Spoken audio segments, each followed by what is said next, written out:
oui! Oh oui, le plat pour Anaïs Chevalier! Allez Emilia, allez c'est bien Emilia, 24 ans seulement, la première victoire de sa carrière.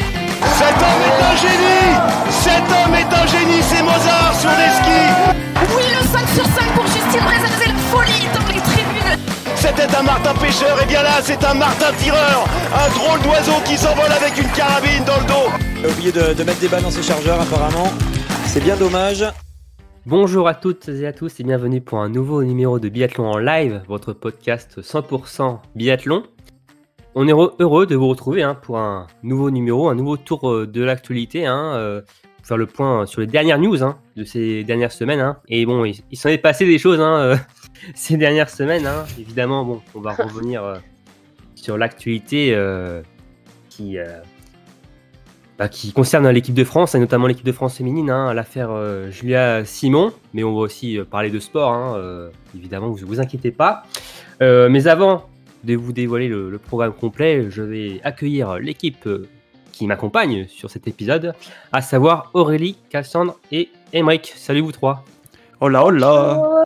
Salut. Vous allez bien? Ça va, super. Ouais, super.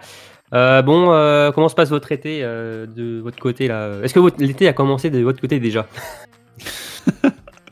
Oui, la semaine dernière, il a commencé à faire un peu beau.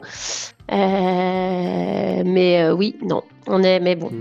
Oui. C'est comme ça. Apparemment, c'est la comme Belgique, ça. c'était pas ouf le mois de juillet. Non, pluie. Non, effectivement. La Bretagne aussi, c'était pareil également. Donc, non, l'été se fait attendre, mais le biathlon aussi, forcément, même si les compétitions ont repris, là, ça y est, on a eu les premiers dossards des athlètes, et justement, on va en parler dans un premier temps. On va parler du Blink Festival en Norvège, où il y avait notamment l'équipe de France.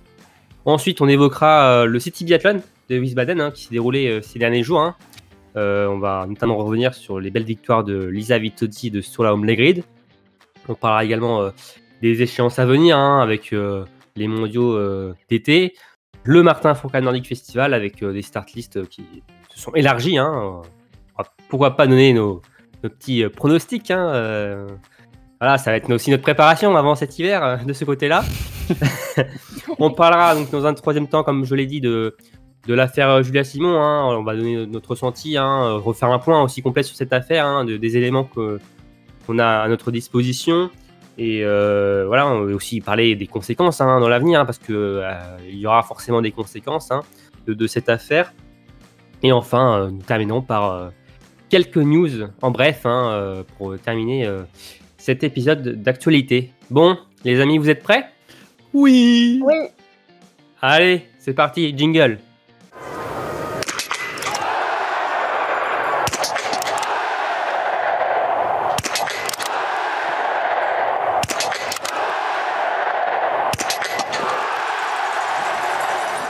Bien, alors avant de mettre du sel dans notre épisode, on va commencer par une touche sucrée avec, ça y est, la compétition a repris, les amis, avec les premières courses estivales, notamment le Blink Festival en Norvège, qui a lieu chaque année au début du mois d'août à Sandnes, donc en Norvège.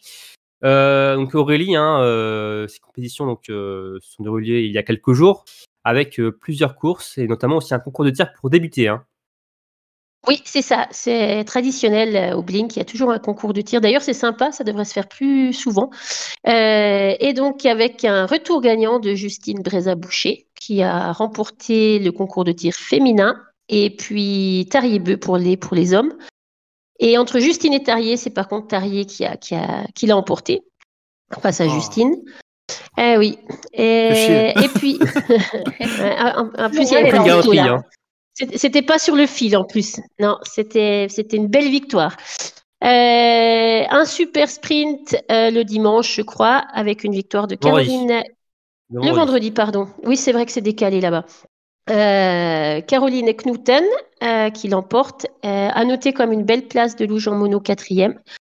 Et sans surprise, une victoire de Vetle Sjostad Christiansen, parce que je crois qu'il gagne chaque année depuis 5, 6, 7 ans, il me semble. 3e fois d'affilée qu'il gagne le Super Sprint au Blink Festival. Troisième, c'est même. T'es sûr que c'est même pas la quatrième? J'ai arrêté de compter à partir de 3. Il n'y a plus de 3 doigts sur les mains, Romain. Je crois que c'est la 6 ou 7e, et il y a juste une année où il était deuxième dans cette série-là. Je crois qu'il remporte à chaque fois. Mais c'est un spécialiste en la matière, on est d'accord. Oui. Ouais, je pense que c'est un spécialiste du ski roue même.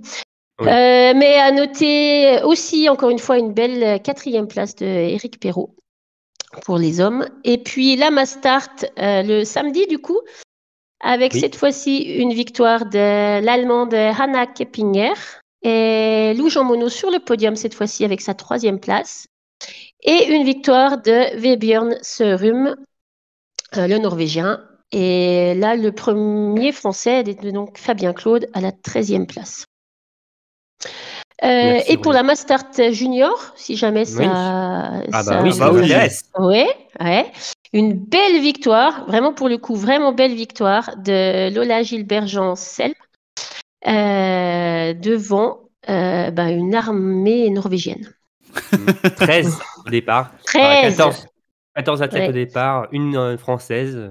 Voilà, la victoire revient à la tricolore. Ça, c'est beau, ça. Ça arrive pas souvent. Ça, c'est beau. C'est l'armada norvégienne, notamment chez les garçons, mais c'était à noter. Donc, bravo à Lola pour cette très, très belle victoire. Dans ces résultats, on peut... alors, évidemment, les résultats, vous pouvez les retrouver complets sur notre site.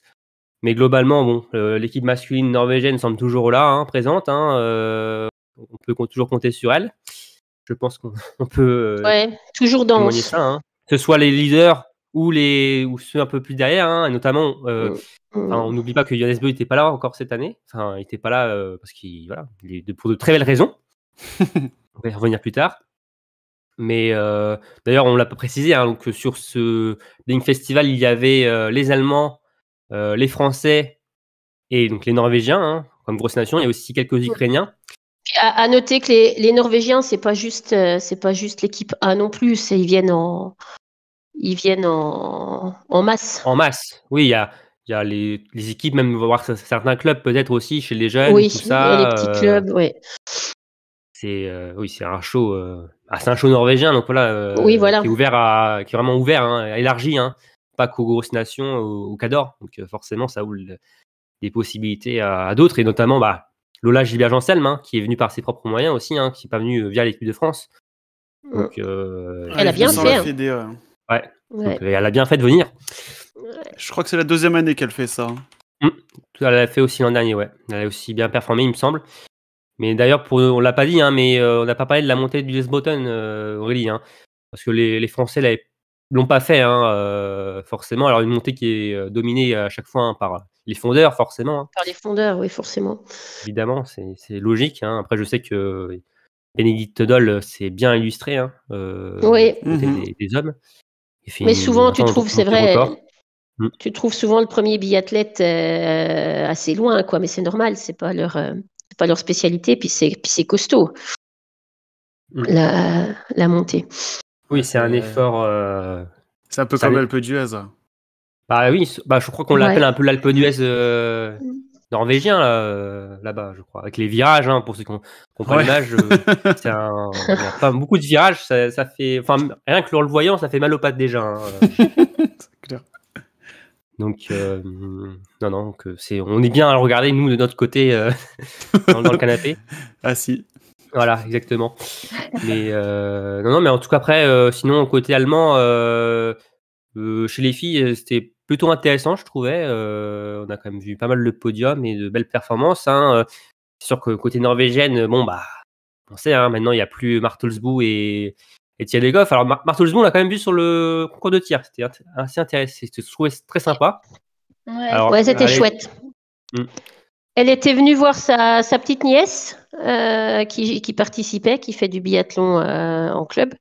Et du coup, le Blink elle était là dans le public, elle venait de venir dans le public, et du coup, le Blink lui a proposé si elle voulait, lui a demandé si elle voulait tirer, du coup. Elle a dit oui, pourquoi pas. Et comme ça, elle a eu un dossard, c'était chouette. C'est sympa, Malheureusement, elle n'a pas passé le niveau des quarts de finale, il me semble. C'est pas qualifié pour les demi. Non.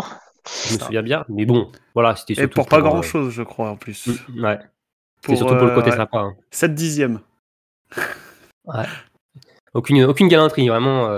Pas sympa. Hein. Franchement, pas sympa. Mais bon, la compétition avant tout, hein, quand même. Voilà.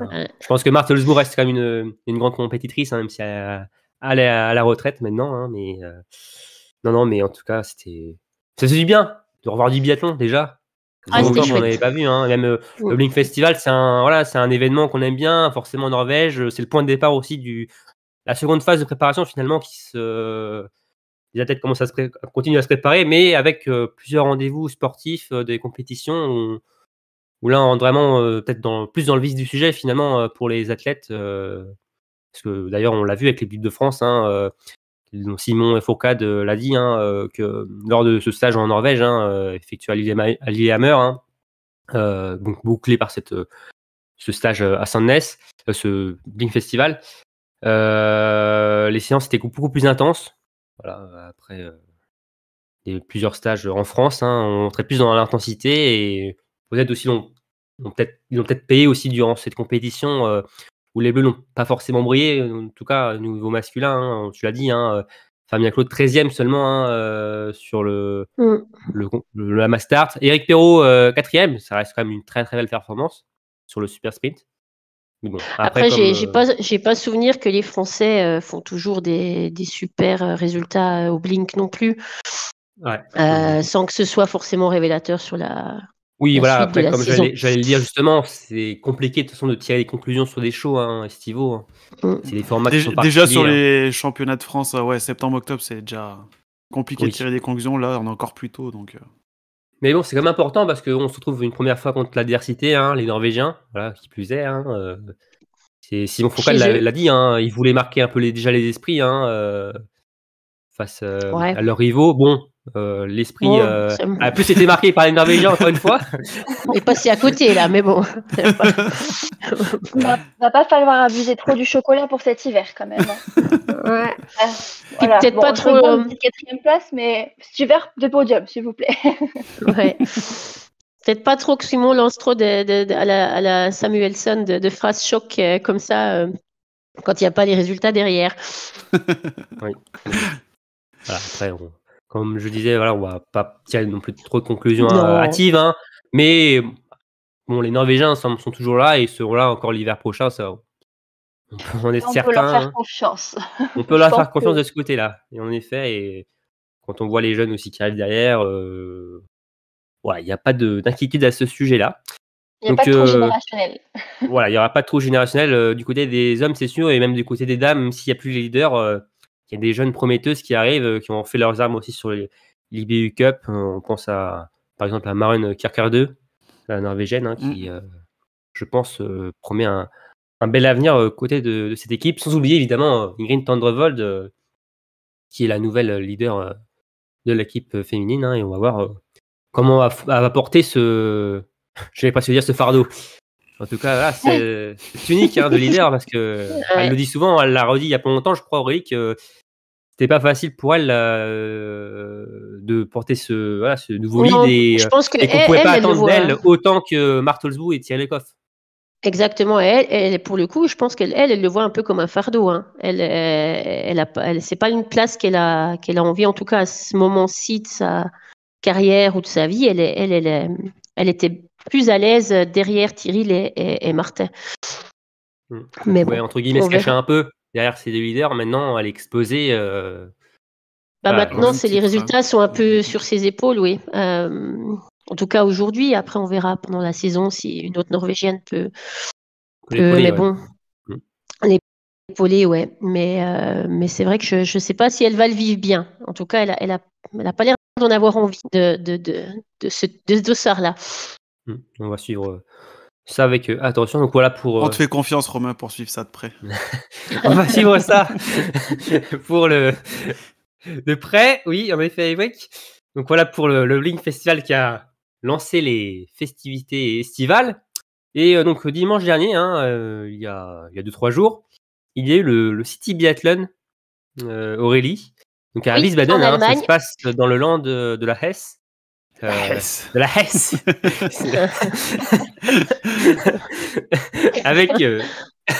notamment de Mastart.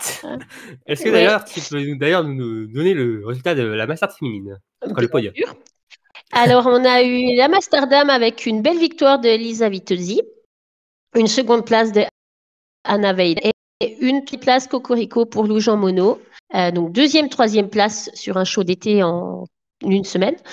Et pour la Mastart Homme, une victoire quand même de Sturla Holmlagrade, qui a quand même un peu fait son show. Une seconde place pour Roman Ries, l'Allemand, et une troisième place pour Tarjei Bø.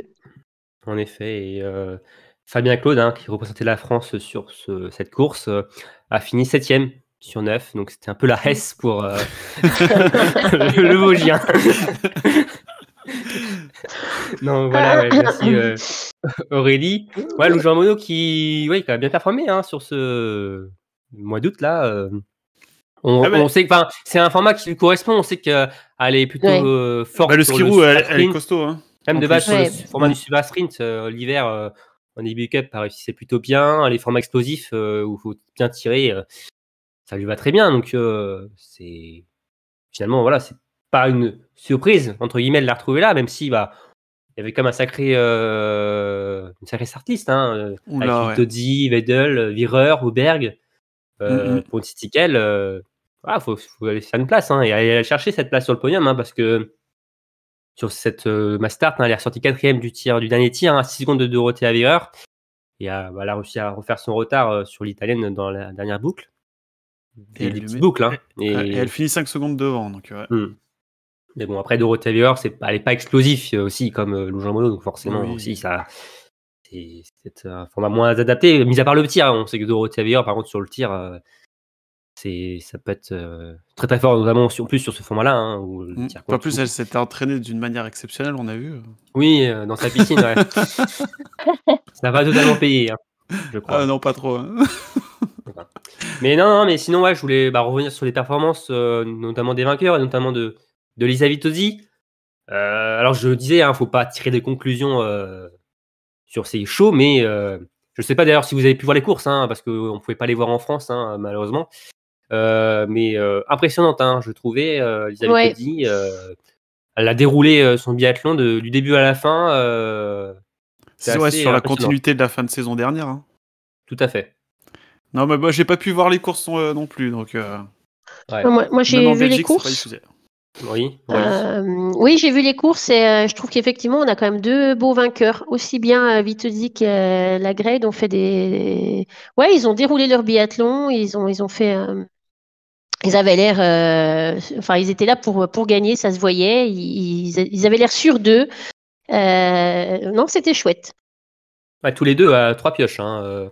Le Norvégien et l'Italienne, 3 pioches sur 6 tirs. Alors oui, parce que c'était un peu la particularité de ce show, il y a 3 tirs couchés et 3 tirs debout, et sur chaque tir, 3 balles de pioche.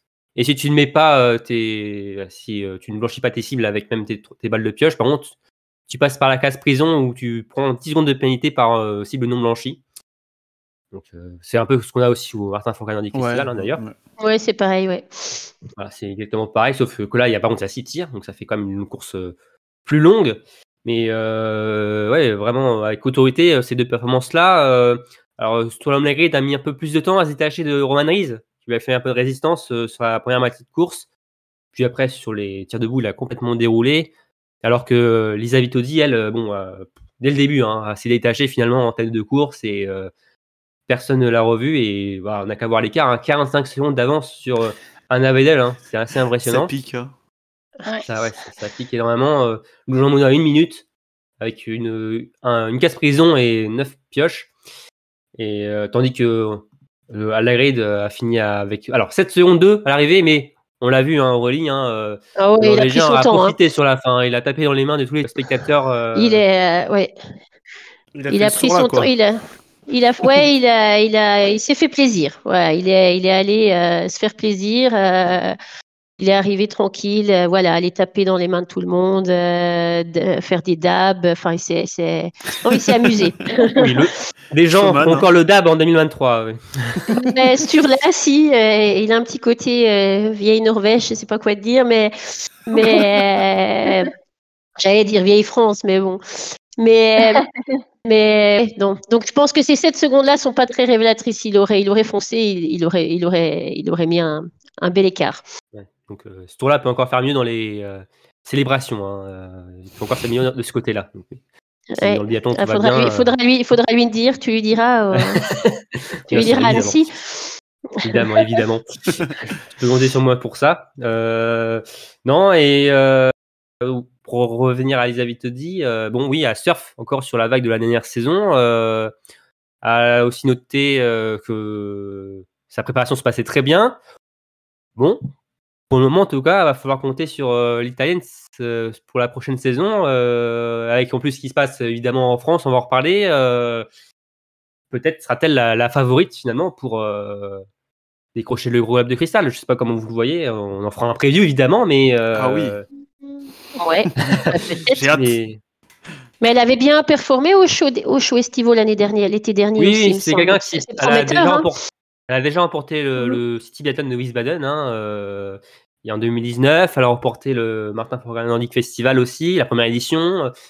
C'est quelqu'un qui performe très bien sur ce format-là. Les formats courts, on pense aussi au relais mixte. C'est pas des courses très longues pour chaque athlète. Et on sent que voilà, elle est très performante. Sans doute, ces balles de pioche, on en a déjà parlé, je crois, quand on faisait des débats sur Elisabeth Todi et qu'est-ce qui pouvait clocher. Et que ça marchait super bien en relais, ça marchait pas forcément très bien en individuel. Et je pense qu'on s'était dit peut-être que c'est ces balles de pioche qui la rassurent finalement pour se lâcher et super bien tirer. Peut-être que c'est aussi pour ça que ça marche très bien, mais non, on le voit aussi l'an dernier que ça a très bien marché à titre individuel. Donc oui, ça va être une féroce adversaire pour la lutte au globe de cristal. Peut-être la favorite, on verra ça. De toute façon, c'est peut-être encore trop tôt pour le dire, mais oui. En plus, c'est une athlète qui est très appréciée sur le circuit, quand on voit les réactions et tout, donc que ce soit les biathlètes ou les spectateurs. Donc je pense que ça fait plaisir à beaucoup de monde de revoir Elisabeth Todi au devant de la scène. Ouais. Peut-être pas trop à Doro. C'est possible. Tu vas pas remettre ça quand même. On essaie de détourner l'attention sur d'autres pays. Voilà. C'est tactique. Voilà. On va pas y échapper malheureusement, Mike. Non, malheureusement. C'est un peu petit joueur comme ça fait un peu petit joueur à côté, mais bon. Mais en tout cas, aussi sur le mérite qui profite aussi de l'absence de Jonas Bö pour faire le plein de confiance sur les shows aussi. On sait que Solomon Legrid avait gagné aussi le MFNF il y a 2 ans, en 2021. Donc, spécialiste aussi en la matière. Donc, pas une surprise de retrouver ces 2 têtes d'affiche en haut du classement. Mais en tout cas, c'était une belle journée. Une belle journée aussi avec, on peut en parler aussi quelques secondes, la course d'adieu. Alors, la course d'adieu. Oui. La parade d'adieu, j'ai envie de dire, parce que c'était pas forcément une course. Surtout faire un tour de circuit. Mais c'était vraiment très sympa. Donc avec Tony Zermanovic, avec Maren Hammerschmidt, Caroline Horschler. Pas encore pour Knoden. Vanessa Hintz, Thierry Lecoff et Martelsbourg-Ossand. Alors Martelsbourg-Ossand n'a pas fait de tour de circuit, étant donné qu'elle est enceinte, elle est restée basket au pied, mais elle a quand même participé au concours de tir, je crois. Elle a fait comme le tir. Mais non, c'était une très belle séquence. Voilà, je trouvais que c'était une belle chose de la part de l'organisation de revoir ces athlètes-là, et notamment Thierry Lecoff, parce que Thierry Lecoff, elle n'a pas pu faire de fin. Finalement, on n'a pas pu la célébrer l'an dernier parce qu'elle n'a pas pu courir finalement la dernière saison. Je trouve que de ce côté-là, c'est quand même assez triste et de rendre hommage à tous les athlètes. C'est top. Tu sais, peut-être qu'elles seront toutes les deux invitées spéciales au MFNF. Je sais pas. Peut-être, mais ça devrait se démocratiser et que ce soit pas du coup à la responsabilité d'un show estival, mais que ce soit même l'IBU qui fasse lors d'un show festival, ou enfin que ça se démocratise. C'est une belle manière. La course des retraités chaque été, ce serait sympa. Ouais, voilà, ça aurait été chouette, un moyen de dire au revoir et puis de les célébrer, elles, juste elles, quoi. Ouais. Elles et eux pour les hommes, évidemment. Mais je trouve que c'était chouette et une belle idée.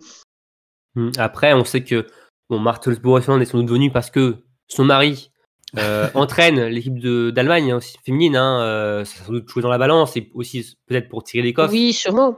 Ça a sans doute joué aussi. Et on peut, voilà, de côté français, on peut se dire, on peut regretter la non-présence d'Anaïs Chevalier-Boucher, finalement, dans ces retraités. Vrai. Après, je crois que Anaïs a définitivement tourné la page du biathlon de ce côté-là. Donc, sans doute que en plus l'organisation a dû l'inviter, forcément, je présume. Mais on peut regretter cette absence. Mais non, mais en tout cas, ouais, c'était une très très belle image. On a eu on n'a pas pu suivre ça en direct, mais c'était les images qu'on a eues, c'était très très beau à voir. Et voilà, c'est une belle séquence émotion. Et pour dire au revoir à ces belles grandes dames. Voilà pour ce City Biathlon 2023, donc avec les victoires, je le rappelle, de Sturla Megrid et de Lisa Vittozzi. Maintenant, Cassandre, on va passer au futur, aux prochaines échéances, avec notamment en fin de mois d'août les mondiaux d'été. C'est ça, on a encore un petit programme pour essayer de suivre un peu le biathlon avant la reprise des choses sérieuses, si je puis dire. Mais donc, on va retrouver le championnat du monde d'été de Brezno-Ostrovli. Toujours aussi facile à prononcer. Pour la prononciation. Donc en Slovaquie, Tout à fait. On va partir en Slovaquie, ça sera très bien. Donc du 24 au 27 août, on retrouvera des courses seniors et juniors. Donc on retrouve un super sprint, un sprint senior mais et aussi junior, et par contre une poursuite pour les juniors seulement et une mass start senior seulement. Donc ces championnats du monde sont souvent boudés par les grandes nations. La France n'y est pas retournée depuis 2008, donc pas de Français au programme, mais on a quand même quelques têtes d'affiche, notamment chez les Suédois qui ont envoyé une délégation. On retrouve par exemple Mona Brorsson, Jesper Nedin, Pepe Fleming, Jonas Kotheim, Emil Nyqvist et Oscar Brandt. On retrouve aussi Markéta Davidova ou Michel Krečmar pour la République tchèque. Autre nom un peu connu quand même, Dmitro Pidrushny. Donc voilà, il y a quand même quelques petites têtes d'affiches à suivre, mais c'est vrai qu'en général, c'est un petit peu boudé par les nations C'est beaucoup. Ouais, boudé, beaucoup. Malheureusement. C'est occupé à autre chose. L'an dernier, c'était intéressant parce que c'était à Ruhpolding, donc il y avait toute l'équipe d'Allemagne, la Suède aussi avait fait le déplacement avec ses têtes d'affiche. L'Italie même aussi. Ouais, l'Italie aussi, on se rappelle avec les Italiennes, Doro et Lisa qui avaient été sur le podium notamment, dans mes souvenirs. C'était une belle édition, et là, on retombe sur un site en Slovaquie, qui fait pas rêver beaucoup, on l'a beaucoup parlé, pour ceux qui nous suivent, ils sont au courant, mais force est de constater que oui, ça fait pas rêver, et que les nations, ça rentre pas dans le programme de préparation des nations, et on se trouve avec une startlist un peu amoindrie, et bon, comme tu as dit, il y a quand même du beau monde, mais comme souvent, on se retrouve avec des nations de l'Est qui, pour la plupart, participent à cet événement, et encore, maintenant, il n'y a pas la Russie, il n'y a plus la Russie, plus la Biélorussie, pour les raisons qu'on connaît. Donc la startlist est encore plus amoindrie. Donc on va quand même suivre ça avec attention, parce qu'il y a quand même toujours des jeunes à suivre et tout. Comme tu as dit, il y a les courses juniors, de ce côté-là, ça va être intéressant. Mais bon, c'est dommage de ce côté-là, forcément. Ça reste des mondiaux d'été, certes, mais c'est des mondiaux, donc... Je crois que ça va pas s'améliorer en plus, parce que l'année prochaine, c'est en Estonie, il me semble, les championnats du monde d'été. Donc, oui, c'était à Otepää. C'est toujours plus à l'est. Toujours un peu trop loin pour les nations, quoi. Voilà. Après, il faudrait peut-être pour la France, on a l'impression qu'il faudrait que les championnats du monde se passent en France, pour qu'ils y participent. Ouais, au moins que ça se rapproche et que ça concorde pas avec un stage, ou que ça soit peut-être mieux. C'est ça, c'est ça le souci, c'est que bon, les nations préparent leur stage et tout. Après, bon, comme on le voit, les championnats du monde sont quand même longuement annoncés à l'avance. On connaît déjà les dates de l'année prochaine. Ce sera la semaine du 19 au 25 août 2024. Donc après, les nations peuvent s'adapter dans leur si vous voulez s'organiser autour, ils pourraient. Mais bon, après, apparemment, ça ne fait pas rêver. Alors après, apparemment, on en parlait. Normalement, cette année, les BU songeaient à un circuit estival qui réunissait différents shows. avec notamment aussi les points d'orgue et les championnats du monde d'été, on n'a pas eu trop de nouvelles par rapport à ça. C'est dommage. C'est dommage. Et après, c'est sûr qu'en poids d'orgue, avoir Bresnowski, il y a peut-être un truc qui cloche aussi. Après, est-ce que les grands sites aussi veulent accueillir les mondiaux d'été? C'est aussi une autre question. Parce que forcément, il y a une organisation à avoir et il faut aussi que ça rentre dans les plans des nations elles-mêmes. Forcément, tu vas pas accueillir les championnats du monde alors que tu vas pas y participer. Mais bon, ça va être à suivre. Je crois que c'est sur l'Eurovision TV, l'IBU, qu'on pourra suivre ces courses-là. Ouais. J'espère que par contre ce sera visible en France, parce que je sais qu'avec la chaîne équipe, tu as les droits des courses IBU. Je suis pas sûr qu'on puisse avoir de notre côté accès à ce live, parce que je pense pas que la chaîne équipe va diffuser les championnats du monde d'été. Donc ça m'étonnerait. Après, on vous tiendra au courant, évidemment. Sans les Français, ça m'étonnerait, oui. Bah ouais. Voilà, donc, mais non, on va suivre ça de près. Donc c'est du 24 au 27 août, donc dans très peu de temps. Donc, évidemment, vous pourrez retrouver tous les résultats sur notre site biathlonlive.com. Et Cassandre, début septembre, il y a le Martin Fournier Nordic Festival. Qui fait un peu plus rêver. Au bord du lac d'Annecy, avec un beau paysage. C'est le Martin Fourcade Nordic Festival du 1er au 3 septembre. Et on peut retrouver des courses de ski de fond. Mais surtout, pour nous, ce qui nous intéresse, c'est les mass start. Donc chez les hommes, on va retrouver les Français Quentin Fillon-Maillet, Émilien Jacquelin, Fabien Claude. Donc il y a des Français, donc ça sera sans doute diffusé sur la chaîne L'équipe. On retrouve aussi Vetle Christiansen, Simon Laigred, Tommaso Giacomel, Michel Kretschmar, Bénédicte Doll et Théro Sepala pour l'instant pour la start list homme. Et chez les femmes, on va retrouver Dorothea Wierer, Lisa Vitozzi, Lena Ekigros, Vanessa Voigt, Barketa Davidova, Lisa Teresa Hauser, Ingrid Tendrevold. Et du côté français, on retrouve deux protagonistes qui ont un petit peu animé notre été, à savoir Justine Brezaz-Boucher qui semble plutôt être confirmée pour sa part. Et Julia Simon est toujours indiquée au programme. Elle était toujours indiquée au City Biathlon quelques jours avant. Finalement, elle a été remplacée par Lou Jean Monod. Donc voilà, un point d'interrogation sur la présence de Julia Simon. Ouais, on met point d'interrogation parce qu'en fait, tous les athlètes finalement ont confirmé leur présence sur ce show, notamment sur Instagram, où l'organisation du site, sur Instagram, et l'athlète partagent leurs publications. Tout le monde l'a fait, sauf finalement avec Julia Simon qui n'a pas du tout évoqué cela. Donc voilà, on va dire que c'est en ballottage de ce côté-là. Donc on ne veut pas affirmer que Julia Simon sera forcément là et que c'est l'attente. Elle a été annoncée très tôt aussi, donc c'était avant toute c'est ça. Je trouve que l'annonce a été un peu bizarre parce que dans un premier temps, elle a été annoncée sur des partenaires. Je ne sais plus si c'est Greenwiz ou un autre partenaire du Martin Fournier Festival qui annonçait la présence de Solomé Reid et de Julia Simon. Ce n'est finalement même pas l'organisation qui l'a annoncé. Et finalement, quand on va sur le site des athlètes, il y a Julia Simon, mais ils ne l'ont pas annoncé après sur leurs réseaux sociaux. Donc, on voit, de toute façon, il y avait quelque chose qui clochait, assez bizarre. Donc, on va dire que c'est c'est point d'interrogation sur Julia Simon. On ne veut pas vous assurer à 100% que Julia sera là. Et vu le contexte actuel, il y a peu de chances qu'elle y soit. On va en parler, évidemment. Plutôt, ça penche du mauvais côté, quoi. On est plus pessimiste de ce côté-là pour Julia. Merci Cassandre pour les start lists.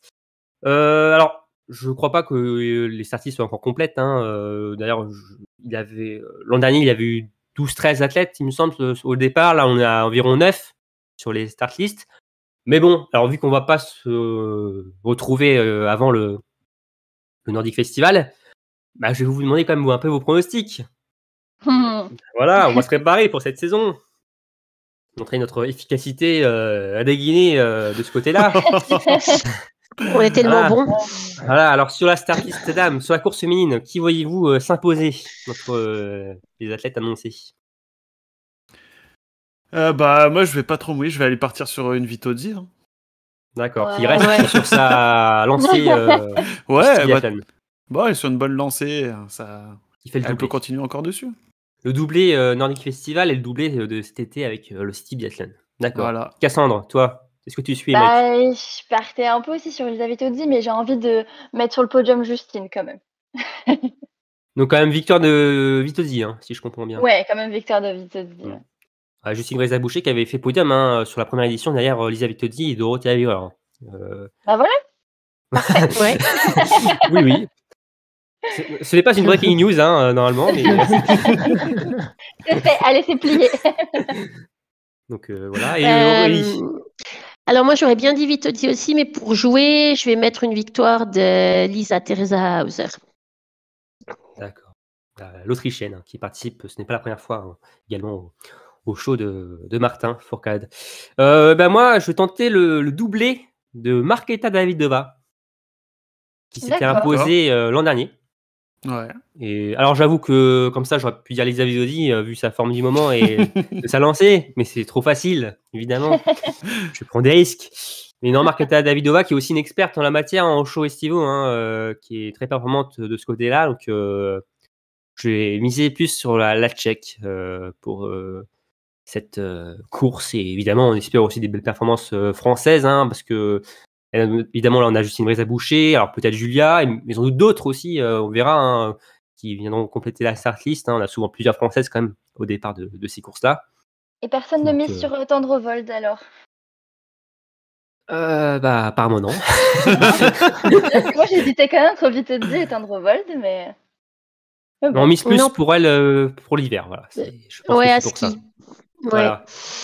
On a plus d'attente à ski qu'à roue. Carreau. Donc cette course-là, ce sera à 16h05.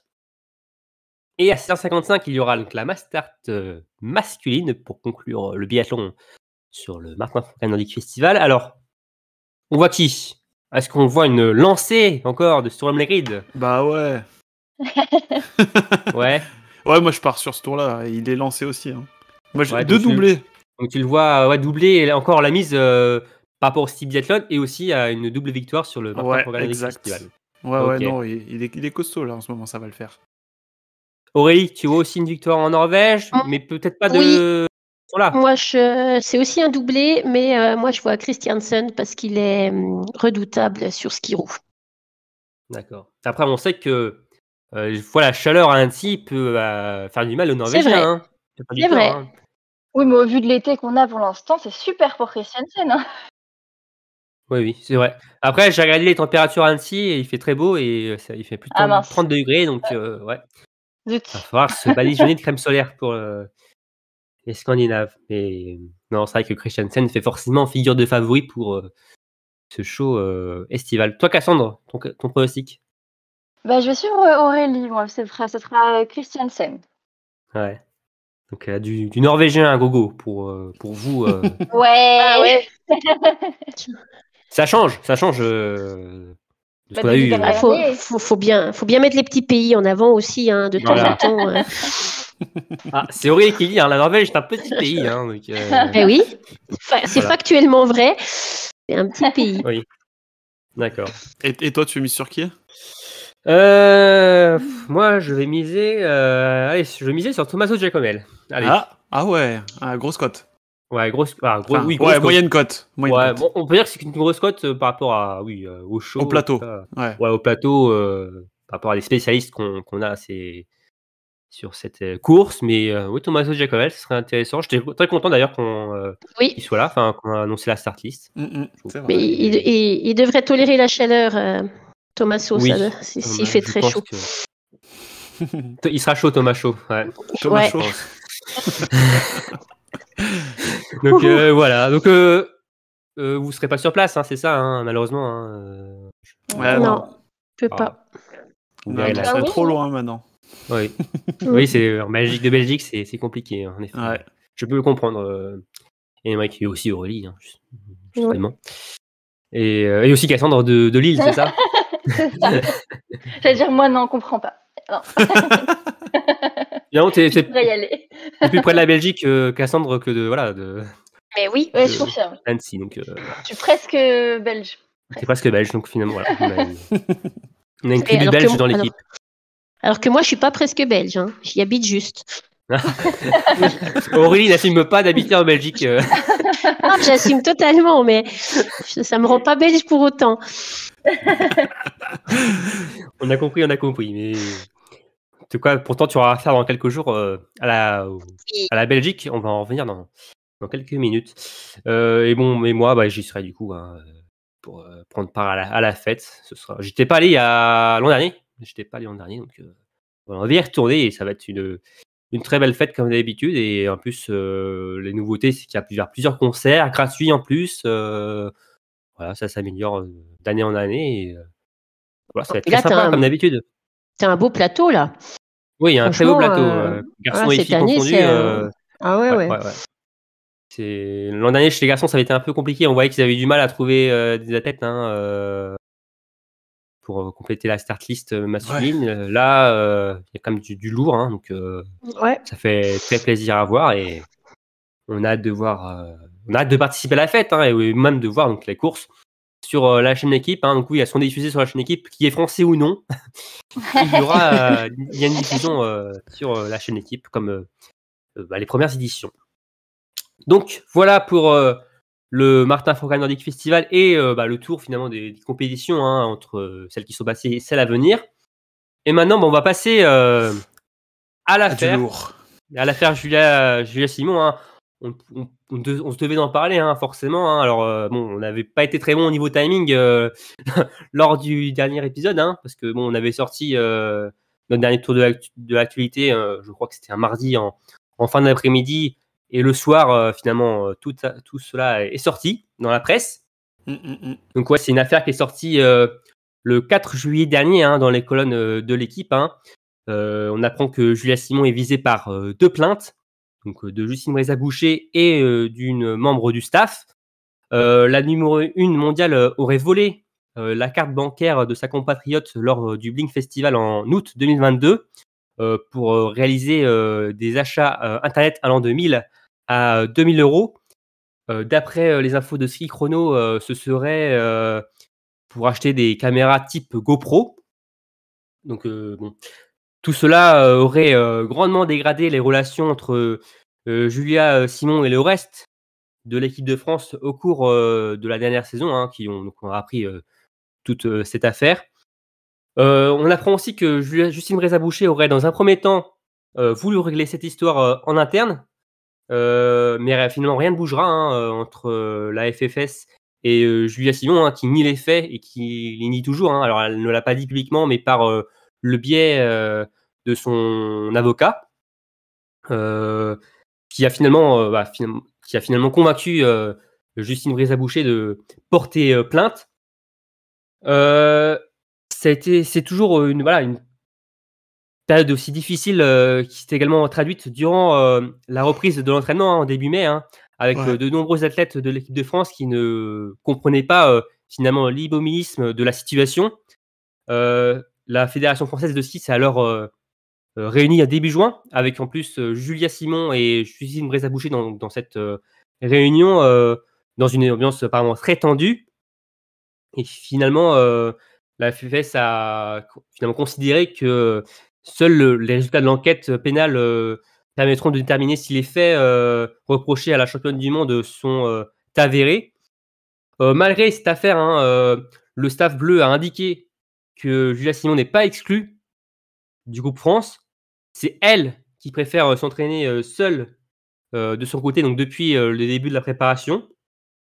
Donc, elle n'a participé à aucun stage depuis le début de l'été. Julia Simon, elle n'était pas non plus au stage en Norvège et n'a pas participé au Blink Festival.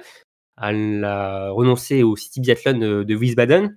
Donc, un mois après la sortie de cette histoire, Justine Brézaboucher est sortie du silence via le média norvégien TV2, en confirmant toute la véracité de cette histoire selon elle, et que si, alors je cite, si elle n'avait pas de preuves, elle n'aurait rien fait, elle n'aurait pas porté plainte.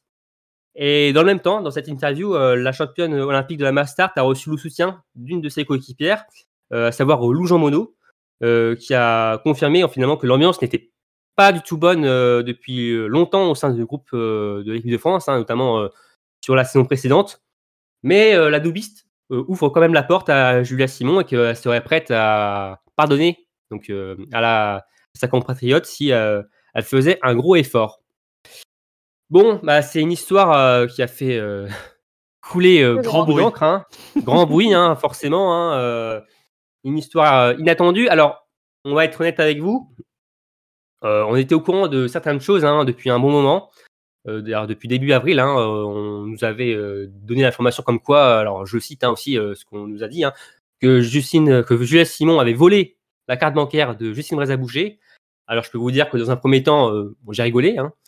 J'ai pas forcément cru, hein. On m'a dit non, c'est vrai, c'est vrai, c'est vrai. Alors après, est-ce que c'est vrai voilà, c'est l'histoire en tout cas a donné raison finalement au fait qu'il y ait une vraie histoire, hein, une histoire de carte bancaire.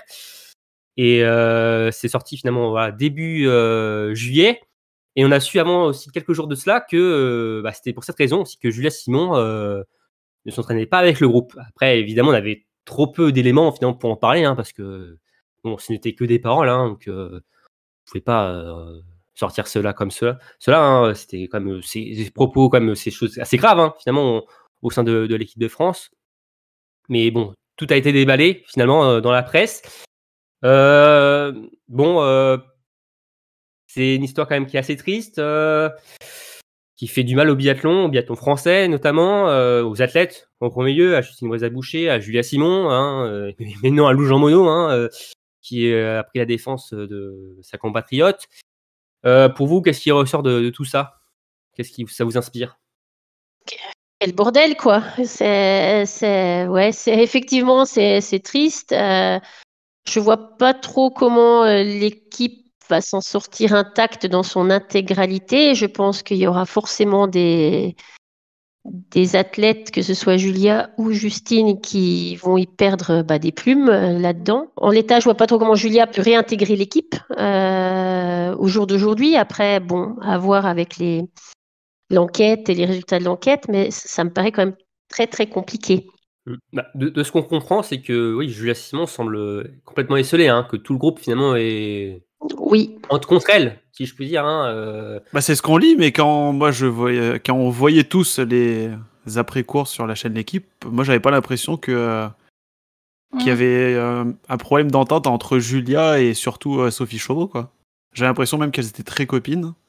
Après, peut-être que Sophie Chauveau et Julia Simon comme s'entendaient très bien, hein, ça n'enlève rien, mais le fait de dire tout le groupe, je trouve ça bizarre quand même quand on voyait la relation entre les deux. Après, il n'y a pas eu tout le groupe, mais on sent de tout ce qui est écrit, de tout ce qu'on entend, que finalement le groupe féminin semble solidaire derrière quand même Justine Brézaboucher et que voilà, soit contre finalement approuve finalement le vol, les différents vols de Julia Simon. Donc, après cette histoire, on sera je l'ai dit, hein, mais il y a Justine Brézaboucher et aussi une membre du staff. Beaucoup de gens l'oublient. Il y a 2 plaintes aussi. Hein. Évidemment, on parle plus de Justine Brézaboucher parce que voilà, c'est la coéquipière et le vol aussi est plus important. On parle de 1000 à 2000 euros. Mais ouais, et aussi l'ambiance était aussi, enfin déjà aussi pas très bonne l'hiver dernier. On s'en est pas rendu compte. C'est ça aussi, oui, qui est. Ah ouais, moi je m'en suis pas rendu compte du tout hein, quand je voyais les interviews d'après-course et tout, quand on voyait petites vidéos de l'intérieur de l'équipe de France, ça transpirait pas la mauvaise ambiance quoi, entre les filles. Après, je me rappelle, c'est une interview d'Anne Chevalier-Boucher pour Ski Chrono, il me semble. Ils avaient voulu l'interviewer sur Julia Simon et son gros globe. Elle n'avait pas voulu s'exprimer dessus. Ouais, c'est vrai. Ça pouvait paraître bizarre à l'époque. Là, il y a peut-être une explication. Mais à l'époque, on émettait l'hypothèse que, vu que c'était la fin de carrière d'Anaïs, elle était pas trop contente du fait qu'on lui pose encore des questions sur Julia, alors que elle, c'est sa fin de carrière et qu'elle préférait avoir des questions sur elle. Moi, c'est comme ça que je l'avais plus ressenti, du coup, à l'époque. Mais maintenant qu'on sait ça, peut-être que c'est lié aussi à ça. Hein.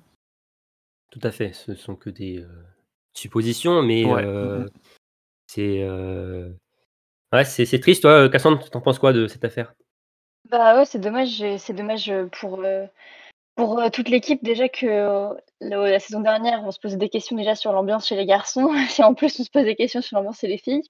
Ça commence à faire beaucoup, mais c'est dommage. Après, de toute façon, on n'est pas là pour croire qui que ce soit. C'est la justice qui fera son travail, mais en termes d'opinion publique, c'est dommage d'assister à une guéguerre comme ça Je parle de personnes qui vont commenter sur des publications, qui vont accabler l'une ou l'autre, ou même des coéquipières qui donnent leur avis, etc.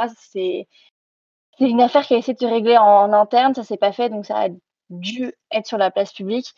Mais la place publique, c'est un tribunal parfois assez violent, enfin souvent assez dur, assez violent. Et voilà, j'espère que déjà l'affaire pourra se régler. Je ne sais pas vraiment comment, mais en tout cas qu'il y aura la justice qui sera faite. Mais après, j'espère aussi que toutes les filles pourront se relever aussi de de ce lavage de torchons en public, quoi. Voilà.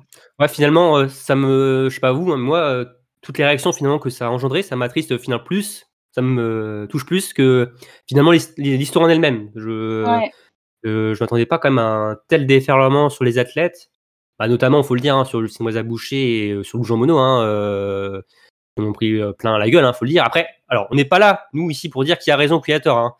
Évidemment, vous faites après votre propre avis dans le respect, j'espère. Mais c'est vrai que quand on a vu tous les commentaires, les insultes, tout ça, je suis désolé, je trouvais ça d'une nullité. J'en ai un aussi, un commentaire, je sais plus si c'était Lou ou Justine, mais qu'on traitait de pétasse, tout ça. Franchement, je trouve ça d'une nullité sans nom. Même aussi les blagues sur Julia, pour Soudel par rapport à ça. Je trouvais ça d'une nullité sans nom. Non, mais c'est moche, mais d'autant plus que au final, finalement, personne, médiatiquement, personne ne sait rien. Les infos, c'est celles qui sont sorties dans les médias. Cette histoire de carte bleue, moi, je pense quand même que c'est l'arbre qui cache un peu la forêt. Je pense qu'il y a plus derrière qui fait que c'est arrivé si loin. Voilà, et qu'on en est arrivé là. Et je pense que du coup, on se base un peu quand même tout le monde sur sur du vent finalement, parce qu'on sait que ce qu'on nous a dit dans les journaux, donc finalement on ne sait pas grand-chose.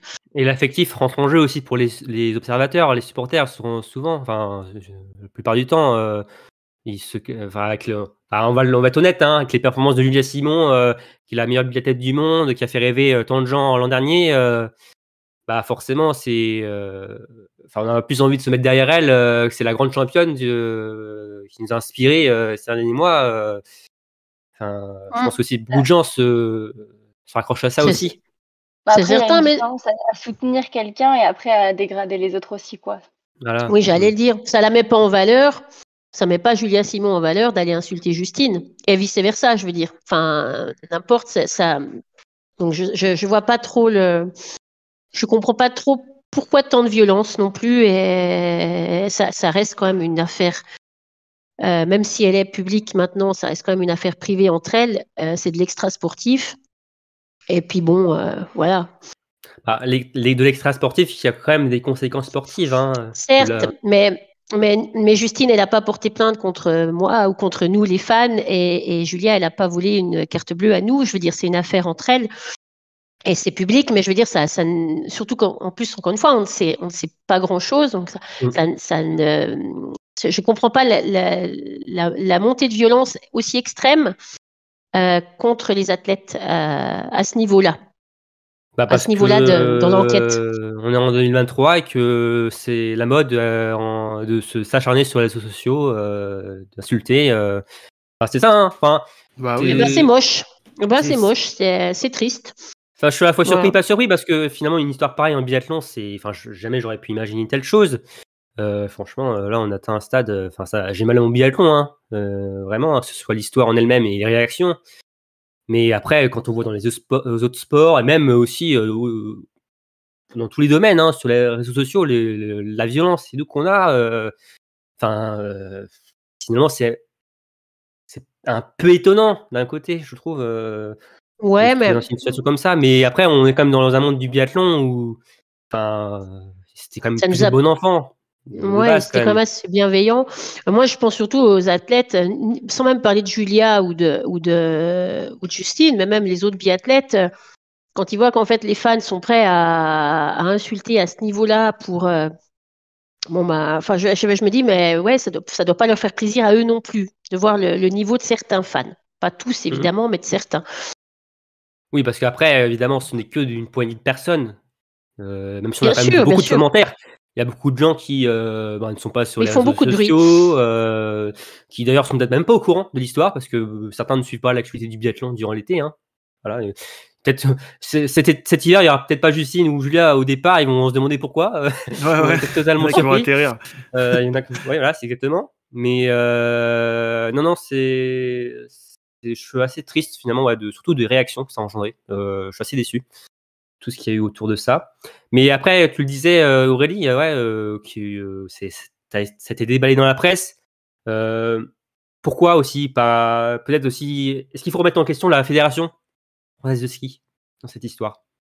Est-ce qu'elle a fait son travail aussi? Parce que de ce qu'on comprend, finalement, elle a un peu voulu mettre ça sous le tapis, pas voulu régler ça en interne, et finalement, de ce que j'ai dit tout à l'heure, c'est finalement les athlètes qui ont insisté dans le groupe que finalement il ne se passait rien dans cette histoire et qui a finalement décidé début juin, donc 10 mois après au début de cette histoire, de réunir les deux athlètes, et finalement ça n'a débouché à rien. Alors ça a débouché au fait qu'il déciderait selon les conséquences, en tout cas ce que ferait la justice, qui est tout à fait compréhensible, je trouve, de ce côté-là.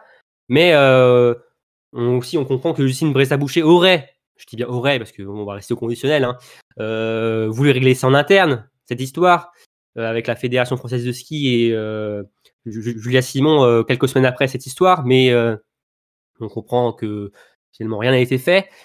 Est-ce que la Fédération française de ski t'a blâmé? Je pense qu'elle a quand même une part de responsabilité, oui, et même Jean Monod, encore une fois au conditionnel, laissait entendre aussi ça en disant qu'elles avaient toutes tendu la main plusieurs fois à Julia sans succès. Après, je pense que la Fédé était quand même un peu emmerdée aussi parce qu'elle avait une Justine qui n'était pas là parce qu'elle était en congé maternité, et puis une Julia qui jouait pour le Gros Globe.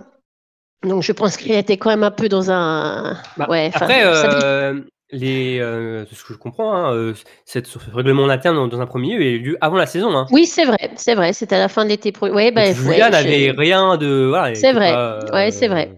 Leader du général et autres. Donc, il n'y a rien de prédisait que Julia Simon allait remporter tout ce qu'elle a gagné la saison suivante.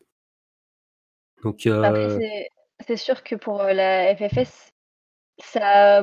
Après, peut-être qu'on ne sait pas tout, mais de ce qu'on sait, en tout cas, ça a beaucoup tardé pour régler cette histoire. Et dans un cadre sportif où elles sont coéquipières, bon là, certes, elles n'allaient pas se côtoyer toute l'année parce que du coup, Justine était en congé maternité, mais n'empêche que c'est des coéquipières qui vont vivre ensemble. Elles dépendent quand même de la fédération de ski, donc c'était quand même le monde des choses s'ils pouvaient agir un peu plus vite qu'au bout de 10 mois. Après, on ne sait peut-être pas tout, mais en tout cas, de ce qu'on sait, début juin, ça paraît tard par rapport au moment des faits. Quoi. C'est clair. Ouais, c'est sûr. Ouais. Moi, je me posais une question qui est un peu sur le côté du sujet, quoi.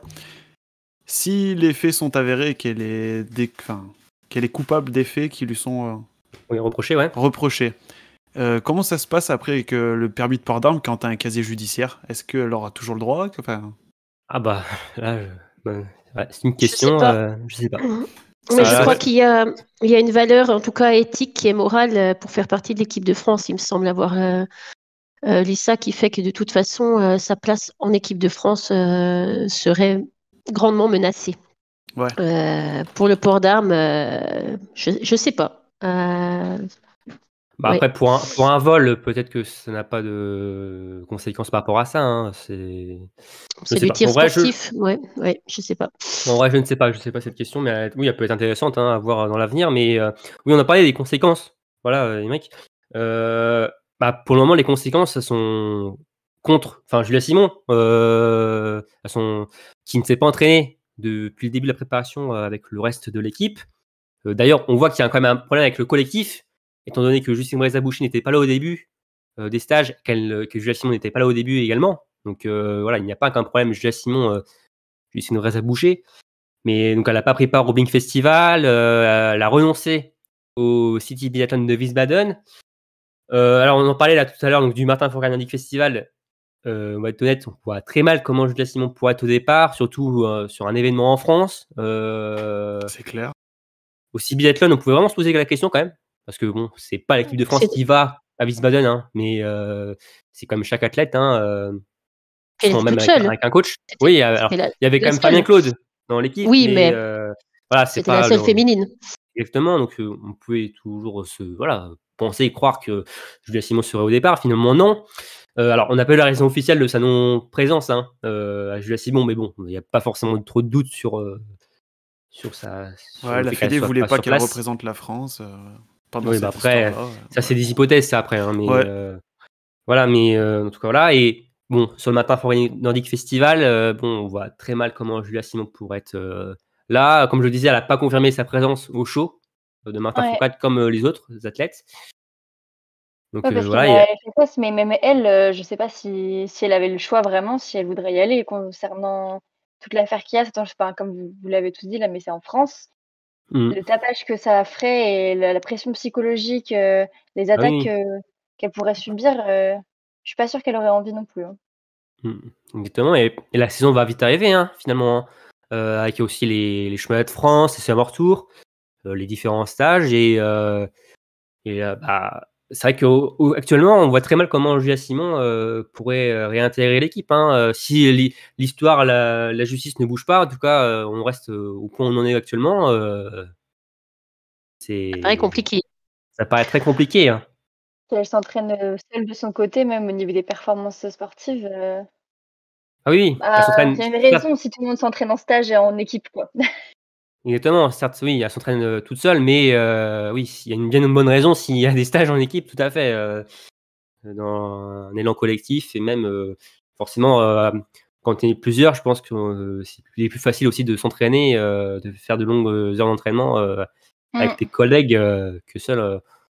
Ça tire vers le haut aussi, quoi. Exactement, surtout avec un bel effectif, une belle équipe comme la France qui a, qui je rappelle est la première nation mondiale, hein, à la sortie de la dernière saison, hein. Donc ouais, c'est fâcheux cette histoire, hein, c'est triste. Quelle que soit la fin, la finalité, de toute façon, il y aura forcément une perdante, hein, une grosse perdante dans l'histoire. Hein, il y aura. L'athlète, quoi. Enfin, que ce soit l'une ou que ce soit l'autre. Actuellement, il y a deux perdantes. Hein, actuellement, oui. Qui est une potentielle, voilà, qui est une victime présumée, soit Justine Brézaboucher ou une potentielle coupable, Julia Simon à l'heure actuelle, en tout cas, avec la plainte de Justine Brézaboucher.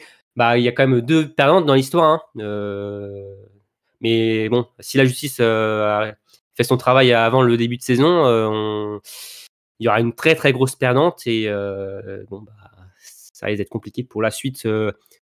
La saison et même voire de la carrière, hein, parce que je vois, si les faits sont avérés pour Julia Simon, je vois absolument pas, moi de mon côté, comment elle pourrait réintégrer l'équipe. Hein. Mis à part, comme je disais, Jean Monod, elles sont prêtes apparemment quand même à la pardonner si la numéro 1 mondiale fait de gros efforts de son côté pour pardonner. Après, si évidemment les faits sont avérés, et de l'autre côté, finalement, si Justine Brézaboucher a menti, bon, on est dans une histoire bien rocambolesque. Hein. Rocambolesque, ouais. On pensait peut-être avoir tout vu avec les garçons en fin de saison dernière avec les coachs. On pensait avoir tout vu avec Dorothée Averer et Lisa Vitozzi il y a quelques années de cela. Avec les Suédois. Avec les Suédois qui expliquent les mecs. Voilà, ouais. Là, on a. On a tapé fort, on n'est pas la meilleure nation mondiale pour rien, moi je vous le dis. La France, c'est pas n'importe laquelle, ouais, c'est ça. C'est triste cette image, et oui, l'image que ça renvoie, même au niveau des. Voilà, pour les fans et tout ça, ça va sans doute avoir un impact, je sais pas, peut-être aussi au niveau des audiences. Forcément, cette histoire, ça va peut-être donner beaucoup moins envie aux Français de suivre les Bleus.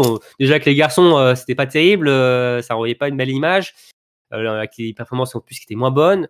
Là, cette histoire, ça fait. Oui, après, si les faits sont avérés, on peut pas blâmer toute une équipe pour les faits d'une personne. Et si les faits sont pas avérés, pour le coup, bon, là c'est plus collectif, je trouve. Là, c'est plus Après, si les faits sont avérés, bon, il y a une responsable, et c'est elle qu'il faudra blâmer, pas mais c'est vrai que. C'est vrai que ouais, on parle pas. Enfin, c'est dommage de parler du biathlon là-dessus en ce moment, plutôt que du sportif. Puis alors à l'international, ça ressemble à rien non plus. Hein. Oui. C'est un peu, Donc je pas pense, non comme plus, le ouais. dossier Kylian Mbappé à Paris. Je pense que Ouais, voilà, ça nous c'est ridiculise ça. un peu. Voilà, C'est ça, c'est avec un peu ça. moins d'impact, hein, Euh, forcément. Mais À un an des JO, c'est parfait l'image de la France au niveau du sport. ouais. Ouais. Bon, après, je vous rappelle, hein, le biathlon ne sera pas au programme des Jeux Olympiques d'été de Paris. Non, quand même pas. Pas encore, Le mais ski roue dans peut-être quelques dizaines ouais, d'années. le J'allais ski dire, roue ouais. dans 10-15 ans. Ouais. Pour être Quand il sympa. passera des sports d'hiver au sport d'été, malheureusement, peut-être. Ah, il pourrait s'engager. C'est quoi, c'est le pentathlon? Il y a du tir aussi. Oui, Ah voilà. ouais, même On du va leur tir proposer. sportif, hein, mais ouais. Après, faut qu'ils se mettent au cheval aussi, la course à pied, à la Au vélo, natation aussi, il me semble. Donc c'est quand même un peu plus large, hein, élargi le pentathlon. Bon, un an, il y a du temps pour se préparer. Hein. Oui.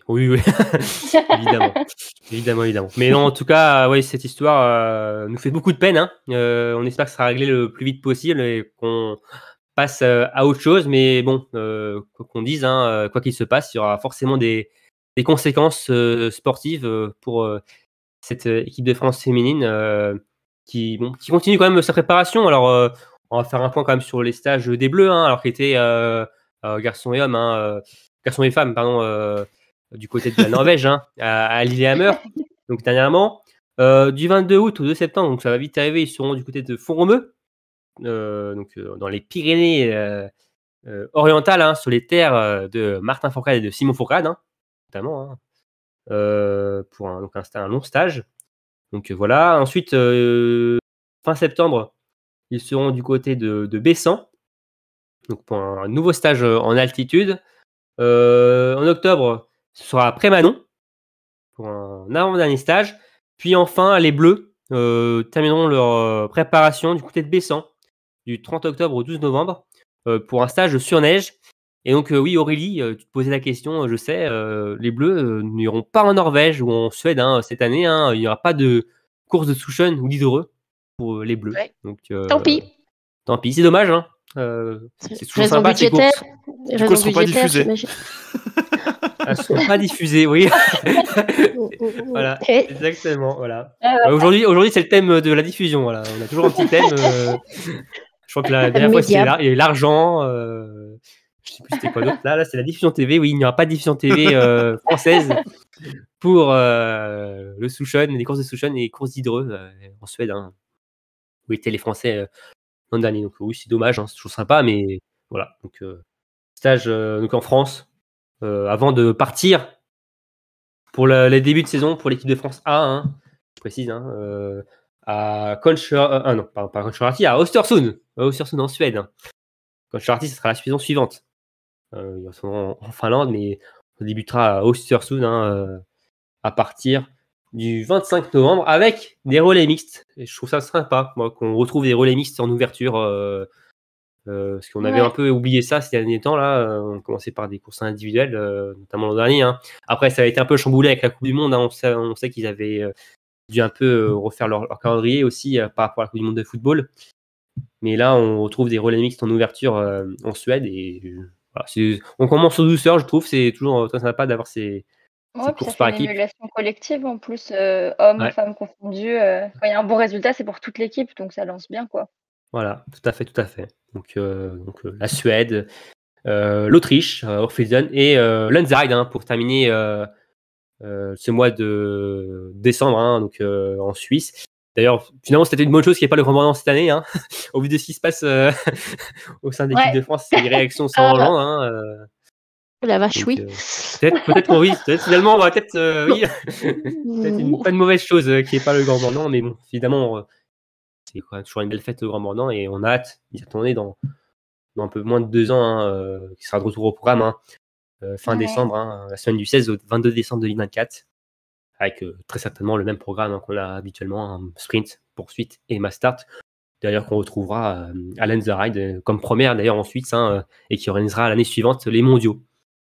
Donc, une belle saison à venir. Hein. D'ailleurs, on retrouvera aussi le triptyque habituel en janvier avec Oberhof, Fripoling et Antols avant les mondiaux à Novi Mesto, des mondiaux qui seront en mode nocturne avec des courses à partir de environ 17h en semaine. Donc voilà, ça va être très très sympa dans une ambiance volcanique. Donc voilà ce qu'on pouvait dire sur l'équipe de France et notamment sur l'affaire Julia Simon qui a animé notre été. J'espère qu'on va retrouver un peu plus de calme avec cette histoire et qu'on va plus parler maintenant de biathlon. Voilà. Et qu'on parlera de cette histoire juste pour la finalité et qu'ensuite on passe à autre chose. Donc voilà ce qu'on pouvait dire sur le cas Julia Simon de cette affaire qui anime cette équipe de France depuis de longues semaines et même de longs mois en interne. Voilà, donc pour finir cette actualité, ce tour d'actualité, on va faire quelques news en bref et je vais passer la main à Aymeric qui va tout d'abord débuter par... on va rester en équipe de France, Aymeric, mais parler de l'équipe de France relève. Ouais, mes préférés. Et bah oui, parce que l'équipe de France relève, l'équipe de France B, si on peut dire, est en stage en Belgique à partir du 18. Tiens, on parlait de Belgique tout à l'heure en plus, avec vous. Donc suivant quand sortira ce podcast, peut-être que, ou quand vous l'écouterez, peut-être que le stage sera peut-être même déjà terminé, on sait pas. Non, mais il va sortir, on est le mardi 15 août. Il sortira sans doute le mardi 15 août. D'accord, bon bah il sera pas encore parti en Belgique. Ou au plus tard le mercredi. Mais, D'accord. Bon bah sachez en tout cas que si vous voulez venir les voir, du coup dépêchez-vous parce qu'ils sont en stage du côté d'Elsenborn, donc dans l'est du pays, la partie collée à l'Allemagne, donc du 18 au 26 août, et ça sera du coup à l'occasion des championnats de Belgique de biathlon. Et donc au programme, on aura vendredi, il y aura déjà des entraînements, il y a le rassemblement des équipes et tout. Et le samedi, donc les premières courses qui démarrent à 16h30 avec les sprints U15 et U17, avec des boucles de 1 km, donc ça va être assez rapide. Et derrière, à 18h30, donc à la base c'était annoncé un sprint, mais là dans les dernières publications j'ai vu de la Fédé belge, c'est maintenant affiché un super sprint qualification. Pareil avec des boucles de 1 km. Alors qualification peut-être en vue de la poursuite. Donc peut-être pas de titre. Oui, c'est bizarre, j'ai pas tout compris, j'avoue. Ouais, c'est chelou. Hein. Ouais. Bizarre. Enfin bref, voilà le programme pour le samedi. Et le dimanche, donc 13h30, il y aura les poursuites U15 et U17. À 15h, il y aura la poursuite, donc U19 et senior dames. Et 16h30, la poursuite U19 senior hommes. Et puis, si jamais vous voulez voir des experts de la gâchette aussi, à 9h30, vous aurez peut-être l'occasion de me voir sur la course de cross biathlon. Oula, tu t'avances pas un peu? Si, je m'avance un peu. Ouais. Mais oui, parce que Aymeric, tu seras sur place tout au long du week-end donc pour participer au cross biathlon. C'est ça. Qui est organisé au même temps et aussi pour suivre les courses. C'est ça, donc allez encourager les biathlètes le samedi et le dimanche, puis j'espère qu'ils m'encourageront aussi. On va les prévenir. Pendant que je galérerai. Moi, je viens t'encourager. Tu seras là dimanche, toi, par contre. Moi, le dimanche, oui, c'est ça. Pour les poursuites. Ouais. Normalement, il y en a déjà certains qui sont au courant, donc j'espère qu'ils viendront m'encourager. Et Gaël aussi, qui va venir courir avec moi. Oui, voilà pour du coup cette semaine en Belgique pour l'équipe de France relève. Sera sur place pour suivre l'événement et évidemment on va suivre ça de près avec l'équipe de France B, donc il sera au départ des championnats de Belgique. Autre news, mon cher Aymeric, alors une belle news en tout cas. Une grosse news, hein, est-ce que la France va encore accueillir un événement olympique? Bah c'est possible parce qu'on a appris il y a peu donc les régions Auvergne-Rhône-Alpes et PACA, Provence-Alpes-Côte d'Azur, se seraient positionnés pour une candidature commune en vue d'organiser les JO d'hiver 2030. Et donc dans l'avancée du processus pour cette potentielle organisation, donc mi-septembre, le CNOSF annoncera si oui ou non, du coup, la France sera officiellement candidate pour les JO 2030. Et ça serait donc la 4e fois que la France, si elle est sélectionnée, accueillerait les Jeux Olympiques d'hiver. Est-ce que vous savez quelles villes ont déjà accueilli les Jeux en France? Oui, parce que j'ai sur les yeux. Pareil. Là, sous les tricheurs. Ouais, bah... Pour nos auditeurs, du coup, on a Chamonix en 1924, Grenoble représente en 68. J'y étais. Ah, t'y étais aussi, hein. Et Albertville en 92. Et donc, ça serait la 4e fois si la France donc est sélectionnée.